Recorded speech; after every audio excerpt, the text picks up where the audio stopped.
നബിദിനം ആഘോഷിക്കുന്നതിന് എതിർപ്പെന്തുകൊണ്ടാണ്? ആ ജനനത്തിന് പുണ്യമില്ലാത്തതുകൊണ്ടാണ്, ജനനത്തിന് മഹത്വമില്ല. നിങ്ങളുടെ പുസ്തകങ്ങളിൽ പറഞ്ഞു, ബാക്കി പറയുന്ന നിങ്ങളുടെ കസർത്തുകളൊക്കെ രണ്ടാം ഭാഗമാണ്. നിങ്ങളുടെ അടിസ്ഥാന നബി തങ്ങളുടെ ജനനത്തെ കെട്ടിക്കെട്ടലാണ്. അത് കേരളത്തിൽ പറഞ്ഞിട്ടുണ്ട്, റഷീദ് പറഞ്ഞിട്ടുണ്ട്, നിങ്ങളത് പകർത്തിയിട്ടുണ്ട്. ഇസ്ലാമിക് മോഡേണിസത്തിന്റെ അടിസ്ഥാന പേരുകളാണ്. ആ വാദത്തിൽ നിന്നുകൊണ്ടാണ് ഈ തോന്നൽ വരുന്നത്. ആ തോന്നലിൽ നിന്നാണ് തെളിവ് അന്വേഷിച്ചത്. ആ തെളിവിൽ നിന്നാണ് നിങ്ങൾ ദുർവ്യാഖ്യാനങ്ങൾ ഉണ്ടാക്കിയത്. അവിടെയാണ് ചോദ്യത്തിന്റെ മർമ്മം. നബി തങ്ങളുടെ ജനനം അനുഗ്രഹമാണോ അല്ലേ? ആണോ അല്ലേ എന്ന ചോദ്യത്തിന് എന്താ പറഞ്ഞത്? ആണ്, അനുഗ്രഹമാണ് എന്ന് പറഞ്ഞ് അവസാനിപ്പിച്ചാൽ പോരാ. നിങ്ങൾ ഇത്രയും കാലം പറഞ്ഞു വെച്ചത് മറുപടി നബി റഹ്മത്ത് സംശയമല്ല. നബിതങ്ങളുടെ ജന്മം റഹ്മത്ത് അല്ലാത്തത് കൊണ്ടല്ലേ നബിദിനം പാടില്ല എന്ന് പറഞ്ഞു? അല്ല, റഹ്മത്ത് ആയതുകൊണ്ടാണ് പാടില്ല എന്ന് പറഞ്ഞു. കാരണം എന്താ? നബിതങ്ങൾ ജനിക്കുന്ന മുമ്പ് ആർക്കും എന്തുണ്ടാക്കാൻ പാടില്ല. നബിതങ്ങളാകുന്ന റഹ്മത്ത് വന്നു, ഇനി ആർക്കും ഉണ്ടാക്കാൻ പറ്റില്ല. ഇനി വഹി പ്രകാരം നബിതങ്ങൾ പറഞ്ഞുതരും, അതിന്റെ ഒപ്പം പോയാൽ മതി. ആ നബിതങ്ങൾ പറഞ്ഞു തന്നില്ല. നബിയെ സ്നേഹിക്കാൻ നബിതങ്ങൾ പറഞ്ഞു, സ്വലാത്ത് ചൊല്ലാൻ നബിതങ്ങൾ പറഞ്ഞു, നബിയെ സ്വന്തത്തേക്കാൾ മാതാപിതാക്കളെക്കാൾ ഏറെ സ്നേഹിക്കണമെന്ന് നബിതങ്ങൾ പറഞ്ഞു. എന്താ എല്ലാ വിഷയവും പഠിപ്പിച്ചു. നബിയുടെ പേര് കേട്ട സ്വലാത്ത് ചൊല്ലാൻ രീതി പോലും പറഞ്ഞു. പക്ഷേ ഒരു സൂചന കൊണ്ടെങ്കിലും, ഞാൻ ജനിച്ച മാസം, ഞാൻ ജനിച്ച ദിവസം നിങ്ങൾ ആഘോഷിക്കണേ, അന്ന് പെരുന്നാൾ ഈദാകുന്നു, അത് 1000 മാസമാണെങ്കിൽ ഇത് അതിലേറെ പുണ്യമാകുന്നു എന്നൊരു സൂചന പോലും ഹബീബായ മുഹമ്മദ് മുസ്തഫ സ്വല്ലല്ലാഹു അലൈഹി വസല്ലം നൽകിയിട്ടില്ല. അതുകൊണ്ട് എന്തിനാണ് ഷിയാക്കളുടെ ആചാരം?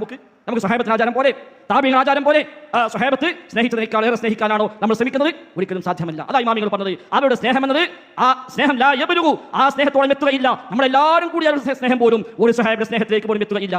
എന്ന് ആ സ്വഹാബത്ത് ചെയ്യാത്ത ഒന്ന് നമ്മൾ ചെയ്തിട്ട് ഇബ്നു മസ്ഊദ് ചോദിച്ച പോലെ മുഹമ്മദ് നബിയുടെ സ്വഹാബിമാരെക്കാൾ മേലെ പോകാനാണോ നിങ്ങൾ ശ്രമിക്കുന്നത് എന്ന് വിഗ്രഹത്തെ ചെയ്ത മനുഷ്യന്മാരോട് ഇബ്നു മസ്ഊദ് പണ്ട് ചോദിച്ചിട്ടുണ്ട്. ആ ചോദ്യം നിങ്ങൾ സ്വയം ചോദിക്കുക. നമുക്ക് ഈ വിദഗ്ധ ആവശ്യമില്ല. ഇത് നല്ല വിദഗ്ധല്ല. നല്ല വിദഗ്ധ എന്ന ഒന്ന് ഇസ്ലാമിലില്ല. ഇസ്ലാമിൽ നല്ല വിദഗ്ധ എന്ന ഒന്നില്ല. അങ്ങനെ ആരും പഠിപ്പിച്ചിട്ടുമില്ല. ഇത് ദുഷിച്ച ചീത്തയായ വിദഗ്ധ തന്നെയാണ്. അതുകൊണ്ട് ആ വിദഗ്ധ വേണ്ടത് തീരുമാനിക്കാം. നമുക്ക് സുന്നത്ത് മതി, നബിയുടെ മാർഗ്ഗം മതി, സ്വഹാബത്തിന്റെ മാർഗ്ഗം മതി, താബീഈങ്ങളുടെ മാർഗ്ഗം മതി, അയ്മുത്താബിയെ പഠിപ്പിച്ച ഇസ്ലാമികമായ അധ്യാപനം മതി. അല്ലാത്തൊന്നും ആവശ്യമില്ല. അതിനപ്പോൾ അൽമനാർ വന്നാലും എവിടെ വന്നാലും അൽമനാർ ദലീലല്ല. അൽമനാറിൽ സ്വീകരിക്കാൻ പറ്റുമോ സ്വീകരിക്കാം, അല്ലാത്തത് ഒഴിവാക്കാം. അത് എല്ലാ